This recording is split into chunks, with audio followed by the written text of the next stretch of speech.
The thing about being an electrician, or any trade for that matter, is that you get judged by on what tools you have.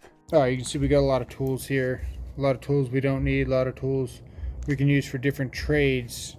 What we do know for sure though is that we have a good electrical loadout here, so make sure you rate this loadout in the comments below. We got that Knipex here. Whether you're signing in, whatever you're doing, people are judging you based on your tools. It's just something that happens. You're already going to be questioned, why are you going with skill when Milwaukee's clearly the best? If you got Harbor Freight tools, if you've got a 1,000-volt screwdriver instead of a standard screwdriver, and say, oh, why do you have this? You're not allowed to do hot work. Why do you have hot work tools? Things like that. So by having the right tools for the job and looking like you're prepared for whatever task, you already set yourself apart from all the other apprentices. Something like this. Here's a worn, used, beaten up impact. This thing looks like it's done a ton of work. Someone holding this, you're gonna know they have a lot more experience than holding the other impact I had 2 seconds ago. If all your tools fit in your belt well, they don't look like they've just been haphazardly thrown in there, you're unorganized, you don't know where all your tools go. All your tools have a place and they go back where you got them from. We have the Klein level. It's got a flashlight there. We emptied this out and put our own bit assortment in here. So we're gonna try and do this all in one take. 5/16 on the extension, because if you're installing Tapcons or something in the back of the box, self-tappers, you need that extra extension. I don't know why tool companies haven't gone into that yet. You got a 5/16 here, but it's too short, honestly. So this is preferred if you're gonna be installing 5/16 hex-headed screws. Got the Phillips there ready to go. You never know when you're gonna need a unibit. Have the 3H ready for transformers, panels, things like that. Longer Phillips ready for some. This is a very rugged, easy to use multimeter. It doesn't break the bank. It does all the features you need. There you go. Like I said, really easy to understand. The T5600 gets good for opening up panels. It's got the Roberts in there, 3/16 and 1/4 inch for installing Tapcons. And then you got a clear case here. This is one of Milwaukee's newer style cases. And you can see it just fits. It fits in any pocket, really. Wire nuts in there, plug tester there, that's for your materials.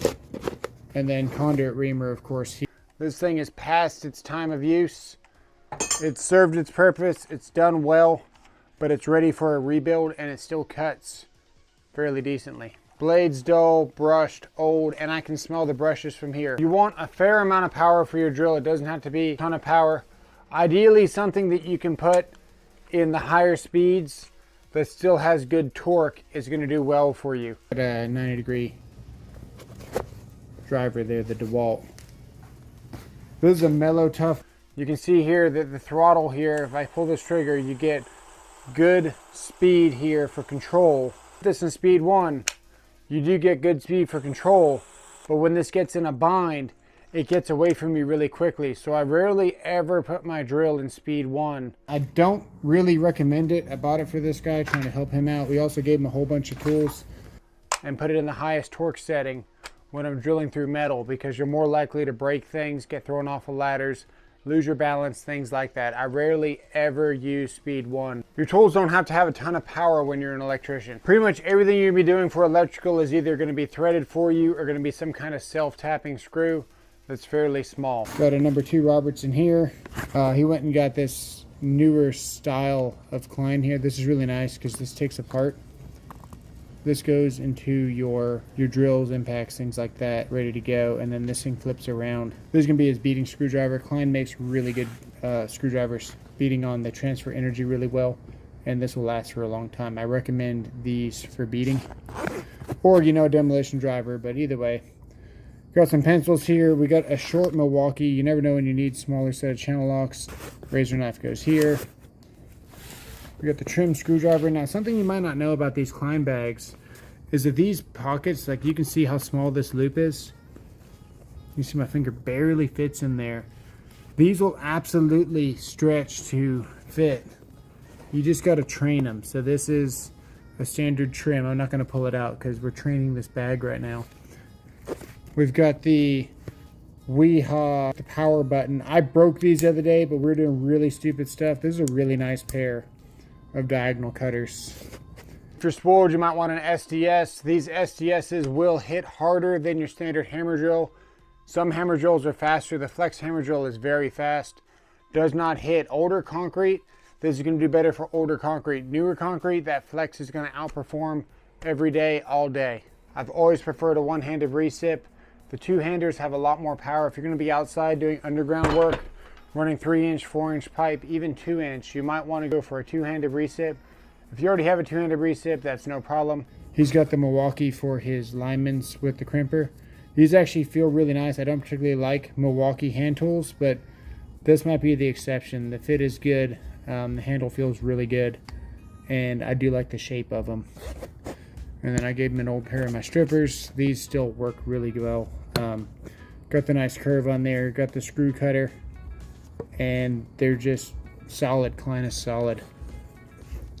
And then we kind of had a hard time finding a tape measure clip belt holder thing. You think Home Depot would have one, but they didn't. We wound up finding a little pouch here. It'll get the job done for now. You could always, you know, clip to here or there.